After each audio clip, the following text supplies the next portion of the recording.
Baik, Assalamualaikum warahmatullahi wabarakatuh. Sebelumnya, perkenalkan, saya Rosna, selaku moderator dari kelompok 3. Kelompok 3 itu beranggotakan 4 orang. Yang pertama ada saya Rosna, ada Muhammad Awalul Fahmi, ada Nurul Hikmah, dan ada Marwah. Nah, untuk tugas kelompok 3 ini kami disuruh untuk membuat tampilan animasi 3 dimensi. Baik, langsung saja kita masuk ke codingannya. Nah, langsung saja di baris 12 itu ada kamera dan mouse. Kamera dan mouse. Nah, di baris ke-13 itu ada untuk rotasi kamera kiri kanan. Di bagian baris 14 itu ada rotasi kamera atas bawah. Di baris ke-15 itu ada jarak kamera dari pusat.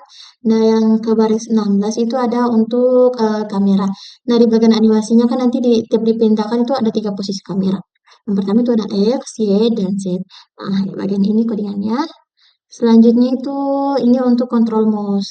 Nah, di sini ada mouse X, ada Y, dan di sini untuk membaca mouse itu ditekan atau tidak. Nah, selanjutnya itu ada kontrol animasi. Jadi bagian pause di sini untuk membaca itu animasi di pause atau di play. Selanjutnya di sini ada float time speed itu untuk mouse sedang ditekan atau tidak. Selanjutnya ada bagian alarm dan waktu. Nah, di baris ke-27 itu untuk codingan rotasi matahari siang dan malam. Di baris ke-28 itu untuk posisi awan bergerak. Di bagian 29 itu ada penanda malam atau penanda malam. Nah, di bagian komentar hewan, di baris ke-32, itu ada untuk gerakan melingkar hewan. Nah, di animasinya kan nanti ada hewannya, itu burung. Nah, di bagian sini kodenya. Nah, terus selanjutnya di baris ke-33 itu ada untuk sudut melingkarnya. Nanti kan burung-burungnya melingkar. Nah, di baris ke-34 itu ada arah ke pakan sayapnya. Nah, untuk kode selanjutnya akan dijelaskan oleh teman saya. Baik, di sini saya akan melanjutkan dengan penjelasan dua fitur utama dalam program, yaitu sistem kamera dan tampilan teks atau head display. Bagian ini tuh ada fungsi update kamera yang digunakan untuk menghitung dan memperbaharui posisi kamera berdasarkan input pengguna seperti mouse dan keyboard. Selanjutnya pada bagian ini itu pembatasan sudut vertikal kamera. Hal ini dilakukan agar kamera tidak bisa berputar terlalu ke atas atau ke bawah yang dapat membuat tampilan terbalik dan membingungkan pengguna. Selanjutnya ada pembatasan jarak kamera. Dan pada bagian ini itu perhitungan posisi kamera 3 dimensi yang dimana menggunakan fungsi trigonometri. Dengan metode ini kamera bergerak mengelilingi objek utama seperti sistem orbit. Selanjutnya kita masuk pada bagian fungsi bantuan menggambar string bitmap. Fungsi yang pertama itu ada fungsi bantu yang digunakan untuk menampilkan teks pada layar menggunakan font bitmap dari Glot. Selanjutnya ada mekanisme penggambaran teks, yang dimana teks digambar satu persatu karakter dengan perulangan. Dan pada bagian ini tuh pertama ada simpan matriks proyeksi 3 dimensi saat ini. Yang kedua ada ubah ke mode 2 dimensi atau yang menggunakan ortografi agar teks nempel di layar dengan koordinat 0,0 di kiri bawah. Ketiga itu ada matikan lighting agar warna teks tidak terpengaruh matahari. Selanjutnya kita mulai gambar teks. Yang pertama ada judul di kiri atas, dan pada baris 86 ada status di kiri atas di bawah judul. Dan pada baris ke-100 itu ada instruksi yang berada di kiri bawah. Dan terakhir itu selesai gambar tes yang mengembalikan ke settingan 3D, yang dimana setelah seluruh teks digambar akan mengaktifkan kembali lighting dan mengembalikan matriks proyeksi ke kondisi semula agar scan 3 dimensi bisa dirender dengan normal. Sekian dari saya. Baik, di sini saya akan melanjutkan penjelasan dari teman saya, di mana pada program ini kami membuat sebuah simulasi pemandangan alam 3 dimensi. Di sini saya akan menjelaskan bagian kode yang berfungsi untuk menggambar objek-objek 3 dimensi yang terlihat pada tampilannya, seperti rumah, pohon, gunung, awan, dan hewan terbang. Kode ini fungsinya adalah untuk menggambar rumahnya. Di baris yang ini itu untuk memindahkan rumah ke posisi X dan Z.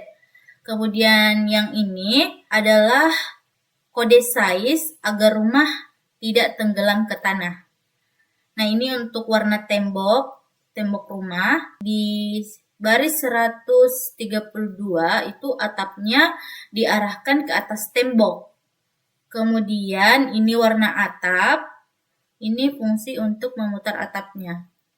Nah, kemudian di baris 136 ini adalah fungsi di mana atapnya itu berbentuk kerucut. Kemudian kita masuk ke pintu rumah. Nah, di baris 141 ini adalah warna rumahnya, warna pintu rumahnya. Kemudian ini bentuk rumahnya. Kemudian ini kubus yang digunakan sebagai pintu. Nah, ini adalah fungsi untuk menggambar hewan. Di mana di baris 150 ini itu posisinya terbang. Di baris 150 ini adalah posisi terbang. Kemudian ini arah terbangnya kemana. Nah, ini adalah kode di mana jika malam itu kelelawar dan kalau siang itu burung. Kemudian ini kode badan hewan.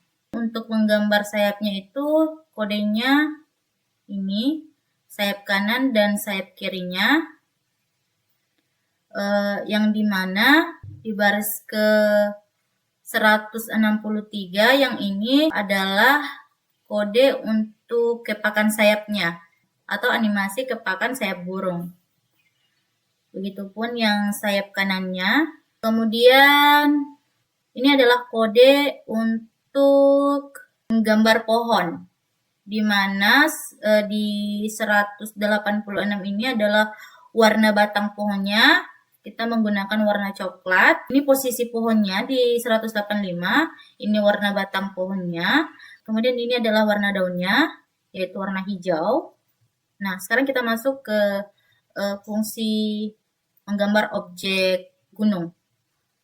Ini kodenya untuk menggambar objek gunung. Di baris 206 ini, itu adalah puncak salju di atas gunung. Kemudian di 212 ini adalah kode untuk menggambar awan.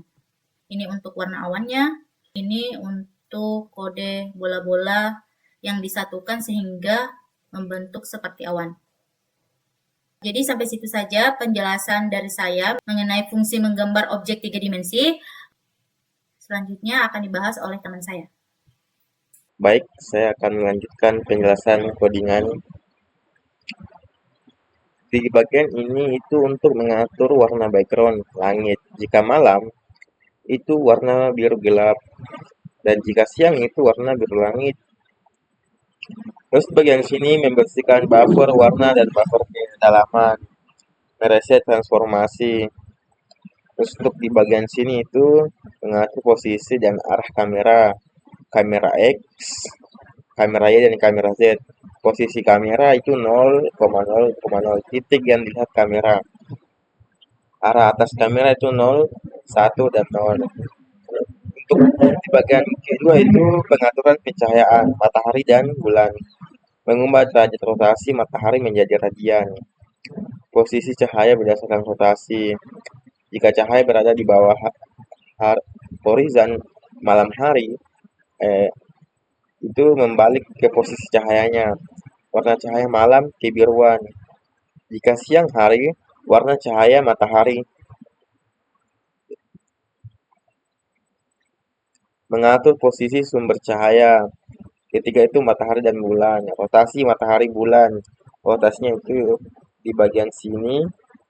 Untuk matahari itu matahari lighting supaya warna matahari solid di bagian sini. Terus itu untuk bulan di bagian sini untuk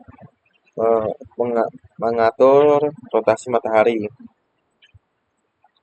Terus hewan terbang. Ini jarak sudut antara hewan. Ini sudut orbit hewan. Ya, dia memutar. Menggambar hewan yang terbang memutar. Untuk awan. Awannya di sini itu awannya itu jalan bergeraklah. Ada animasinya. Terus di sini untuk tanah berwarna hijau. Normal permukaan tanah. Ini untuk gunung berwarna abu-abu dan berbentuk kerucut. Rumah berbentuk segitiga dan kotak berwarna coklat dan hijau. Ini untuk pohon. Terus ini untuk teks keterangan. Digambar paling terakhir supaya tampil di depan. Menentukan buffer atau double buffering. Mungkin itu saja yang bisa saya jelaskan. Kurang lebihnya mohon dimaafkan. Saya kembalikan ke pemateri selanjutnya. Baik, ini output dari hasil proyek kami, yaitu simulasi alam 3 dimensi, yang dimana kode-kodenya sudah dijelaskan tadi oleh teman-teman, dan kami dari kelompok 3 mengucapkan terima kasih. Wassalamualaikum warahmatullahi wabarakatuh.